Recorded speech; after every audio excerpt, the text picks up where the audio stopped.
ಸ್ವಾಭಿಮಾನಿ ನ್ಯೂಸ್ಗೆ ಸ್ವಾಗತ. ಇಂದಿನ ಪ್ರಮುಖ ಸುದ್ದಿಗಳು.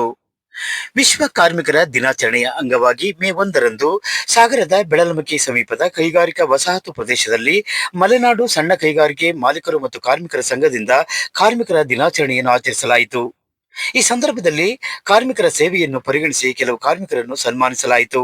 ಈ ಸಂದರ್ಭದಲ್ಲಿ ಮಲೆನಾಡು ಸಣ್ಣ ಕೈಗಾರಿಕೆ ಮಾಲೀಕರು ಹಾಗೂ ಕಾರ್ಮಿಕರ ಸಂಘದ ಅಧ್ಯಕ್ಷರಾದ ರಜನಿಕಾಂತ್, ನಾಗರಾಜ್, ಶಿವಾನಂದ್, ಕೆ ಸಿದ್ದಪ್ಪ, ಕಾಣಿಕ್ರಾಜ್, ತ್ರಿಮೂರ್ತಿ ಮುಂತಾದವರಿದ್ದರು.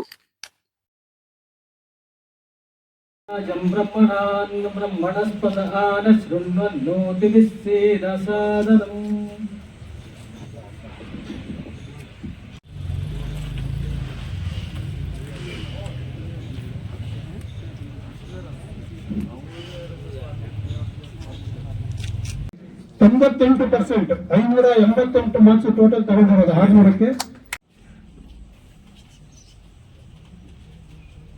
ವರ್ಷ ಸಾಧ್ಯ ಆಗಲಿಲ್ಲ, ಕೊರೋನಾ ಇಂಥವೆಲ್ಲ ಬಂದು ಇತ್ತೀಚಿಬಿಟ್ರೆ ಅದನ್ನು ಈ ವರ್ಷ ಮತ್ತೆ ಅದೇ ರೀತಿ ವಿಜೃಂಭಣೆಯಿಂದ ಎಲ್ಲರ ಸಹಕಾರದಿಂದ ಆಸಕ್ತಿಯಿಂದ ಈ ಸರಿನೂ ನಾವು ಒಂದು ಒಳ್ಳೆ ರೀತಿಯಿಂದ ಕಾರ್ಯಕ್ರಮವನ್ನು ಮಾಡ್ತಾ ಇದ್ದೀವಿ.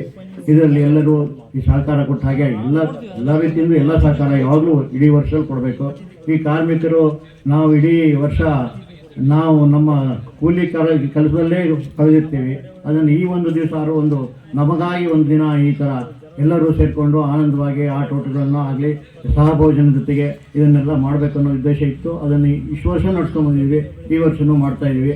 ಇದನ್ನು ಆಯೋಜಿಸಿದರೆ ಎಲ್ಲರೂ ಸಹಕಾರದಿಂದ ಒಳ್ಳೆ ರೀತಿಯಿಂದ ಯಾವುದೇ ರೀತಿಯ ತೊಂದರೆಯನ್ನು ಮಾಡಿಕೊಳ್ಳದೆ ಒಳ್ಳೆ ರೀತಿಯಿಂದ ಮುಗಿಸ್ಕೊಂಡು ಇದನ್ನು ಕಾರ್ಯಕ್ರಮ ನಡೆಸ್ಕೊಡ್ಬೇಕು. ಎಲ್ಲರೂ ಸಹಕರಿಸಬೇಕು. ಮಾತಾಡಿದಂಥ ಗೌರವಾಧ್ಯಕ್ಷರಾದಂಥ ಶಿವಾನಂದಣ್ಣ ಅವರಿಗೆ ಕಾರ್ಮಿಕರ ಪರವಾಗಿ ಹಾಗೂ ಮಾಲೀಕರ ಪರವಾಗಿ ಅಭಿನಂದನೆಗಳನ್ನು ಸಲ್ಲಿಸುತ್ತೇವೆ. ಹಾಗೂ ಕಾರ್ಮಿಕರನ್ನು ಉದ್ದೇಶಿಸಿ ಸಾಗರ ತಾಲೂಕು ಸಂಘಟಿತ ಅಸಂಘಟಿತ ಇಡೀ ವಿಶ್ವವೇ ಕಾರ್ಮಿಕ ದಿನಾಚರಣೆಯನ್ನು ಆಚರಣೆ ಮಾಡ್ತಾ ಇದೆ.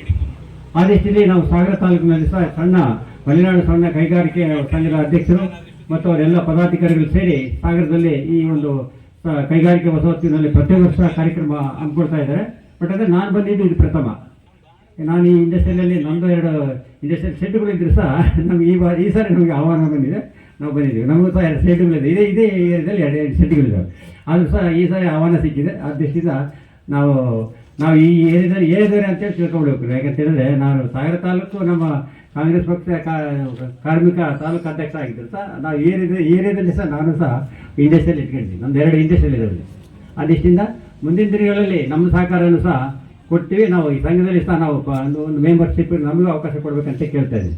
ಯಾಕಂತ ಹೇಳಿದ್ರೆ ನಾವು ಇಲ್ಲಿ ಇಂಡಸ್ಟ್ರಿಯಲ್ಲಿದ್ದು ಕೈಗಾರಿಕೆ ಮಾಡ್ಕೊತ ಇದ್ದೀವಿ ಸುಮಾರು ವರ್ಷಗಳಿಂದ. ಈಗೆಲ್ಲ ಹೊಸದಾಗಿದೆ. ನಾವು ತಗೊಂಡು ಸುಮಾರು 30 ವರ್ಷ ಹಿಂದೆ ಶೆಡ್ಗಳು ತಗೊಂಡಿದ್ದು. ಆ ದೃಷ್ಟಿಯಿಂದ ನಾವು ಸಹ ಇಲ್ಲಿ ಒಬ್ಬ ಕೈಗಾರಿಕೆ ಕೆಲಸ ಮಾಡ್ತಕ್ಕಂಥ ಒಬ್ಬ ಇಂಡಸ್ಟ್ರಿಯಲಿಸ್ಟ್ ಇದ್ದೀನಿ. ಆ ದೃಷ್ಟಿಯಿಂದ ಈಗ ಕಾರ್ಮಿಕರಿಗೆ ಏನಾಗಿದೆ ಅಂತ ಹೇಳಿದ್ರೆ ಕರ್ನಾಟಕ ರಾಜ್ಯ ಸರ್ಕಾರ ಅತ್ಯಂತ ಉತ್ತಮವಾದಂಥ ಸೌಲಭ್ಯಗಳನ್ನು ಕೊಟ್ಟಿದೆ. ನಾವು ಕಾರ್ಮಿಕರು ತುಂಬ ಶ್ರಮಜೀವಿಗಳು. ನಾವು ಕೆಲಸ ಮಾಡೋದು ಮಾಲೀಕರು ಕೊಟ್ಟಂಥ ಹಣವನ್ನು ತಗೊಂಡು ಹೋಗ್ತೀವಿ, ನಮ್ಮ ಖರ್ಚು ವೆಚ್ಚಗಳನ್ನೆಲ್ಲ ಮಾಡ್ಕೊಳ್ತೀವಿ, ಸಂಸಾರ ಸಾಗಿಸ್ತೀವಿ, ಎಲ್ಲದೂ ಮಾಡ್ತೀವಿ. ಆಮೇಲೆ ಮಾಲೀಕರಿದ್ದಾರೆ, ಮಾಲೀಕರು ಸಹ ಅವರು ಕಾರ್ಮಿಕರನ್ನೆಲ್ಲ ಎಲ್ಲ ರೀತಿಯಲ್ಲಿ ಚೆನ್ನಾಗಿ ನೋಡ್ಕೊತಾರೆ. ಈಗ ಕಾರ್ಮಿಕರು ಸಿಗೋದೇ ಕಷ್ಟ. ಆ ದೃಷ್ಟಿಯಿಂದ ಕಾರ್ಮಿಕರನ್ನ ಭಾಳಷ್ಟು ಚೆನ್ನಾಗಿ ನೋಡ್ಕೊಳ್ಳೋದಕ್ಕೆ ಮಾಲೀಕರು ಸಹ ತುಂಬ ಇಷ್ಟಪಡ್ತಾರೆ. ಆ ದೃಷ್ಟಿಯಿಂದ ಕರ್ನಾಟಕ ರಾಜ್ಯ ಸರ್ಕಾರ ಒಂದು ದೊಡ್ಡ ಯೋಜನೆಗಳನ್ನು ತಂದಿದೆ. ಏನು ಕಟ್ಟಡ ಕಾರ್ಮಿಕರಿರ್ಬೋದು, ಕೈಗಾರಿಕೆ ಕೆಲಸ ಮಾಡ್ತಕ್ಕಂಥ ಕಾರ್ಮಿಕರಿರ್ಬೋದು, ಕಾರ್ಪೆಂಟರ್ ಇರ್ಬೋದು, ಪ್ಲಂಬರ್ ಇರ್ಬೋದು, ವೆಲ್ಡರ್ಸ್ ಇರ್ಬೋದು, ಬಡಿಗೆ ಕೆಲಸ ಪ್ರತಿಯೊಬ್ಬರಿಗೂ ಎಲ್ಲರಿಗೂ ಸೌಲಭ್ಯ ಕೊಡ್ತಕ್ಕಂಥ ಒಂದು ಕಾರ್ಮಿಕ ಮಂಡಳಿ ಇದೆ.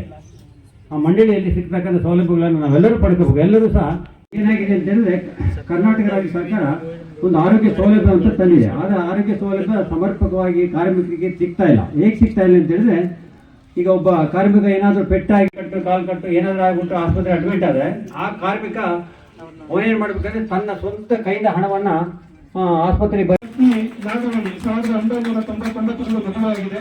ಇವರ ಹೆಂಡತಿ ಕೂಡ ಸರ್ಕಾರಿ ಶಾಲೆಯಲ್ಲಿ ಬಿಸಿ ಊಟ ಮಾಡುವ ಕಾರ್ಯದಲ್ಲಿ ತೊಡಗಿರುತ್ತಾರೆ. ನಂತರ ಇವರಿಗೆ 2 ಜನ ಗಂಡು ಮಕ್ಕಳು. ದೊಡ್ಡ ಮಗ ರಾಜೇಶ್, ಇವರು SLC ಮುಗಿಸಿದ ನಂತರ ಕೆಲಸ, ಟಿಂಕರಿಂಗ್ ಕೆಲಸ ಹಾಗೂ ಅವರ ಗುರುಗಳಾದ ಅಮೀರ್ ಹಾಗೂ ಹುಸೇನ್ ಸಾಹೇಬರು, ಐಮಾನ್ ಗ್ಯಾರೇಜ್, ಲೇಟ್ ಅಮರ್ ವಜೀದ್ ಅವರು 98% 588 ಮಾರ್ಕ್ಸ್ ಟೋಟಲ್ ತಗೊಂಡಿರೋದು 600ಕ್ಕೆ.